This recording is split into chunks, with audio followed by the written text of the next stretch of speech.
সালামালাইকুম বন্ধুরা, তোমাদের সাথে আজ একটি দরকারি জিনিস শেয়ার করব।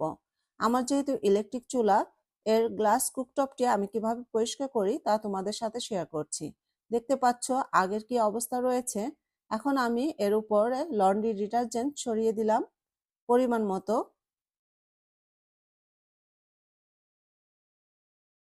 এখন দিয়ে দিচ্ছি বেকিং সোডা, এটিও আমি একটু ছড়িয়ে দিব। দিয়ে দিচ্ছি এখানে মুরগির ডিমের খোসা, একবারে মিহিভাবে আমি চূর্ণ করে রেখেছিলাম, এই পাউডারটি দিয়ে দিলাম। এখন দিয়ে দিচ্ছি হোয়াইট ভিনেগার, সবই দিতে হবে পরিমাণ মতো। রান্নার সময় তরকারির এবং চা জাল দেবার সময় পড়ে এভাবে গ্লাস টপটি নোংরা হয়ে যায়, এজন্য মাসে একবার বা দুবার পরিষ্কার করে নেই আমি এইভাবে। এখন সবকিছু দেওয়ার পর একটু মিশিয়ে দিচ্ছি, মিশিয়ে আমি 30 মিনিটের জন্য অপেক্ষা করব।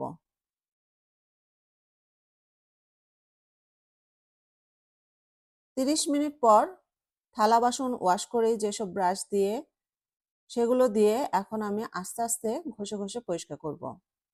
নাস্তা বা রান্নার জন্য আমি যে ডিমগুলো ব্যবহার করি তার খোসাগুলো আমি শুকিয়ে একবারে গুঁড়া করে রেখে দেই। গাছের পরিচর্যার ক্ষেত্রে এবং এই চুলা পরিষ্কারের ক্ষেত্রে আমি সেটি ব্যবহার করি।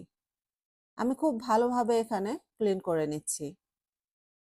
গ্লাস কুকটপটি পরিষ্কার করার জন্য বিভিন্ন রকম পদ্ধতি রয়েছে, তো আমি এভাবে ক্লিন করে থাকি মাঝে মাঝে।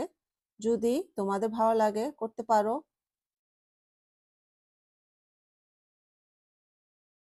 এখন আমি একটি পরিষ্কার তাওয়াল দিয়ে এভাবেই যে ময়লা লিকুইডগুলো আছে সেগুলো পরিষ্কার করে নিচ্ছি। এরপর পরিষ্কার পানি দিয়ে তাওয়ালটি ধুয়ে আমি কয়েকবার মুছে নিব। দেখতেই পাচ্ছ ইলেকট্রিক চুলার গ্লাস টপটি কি সুন্দর পরিষ্কার হয়ে গেছে।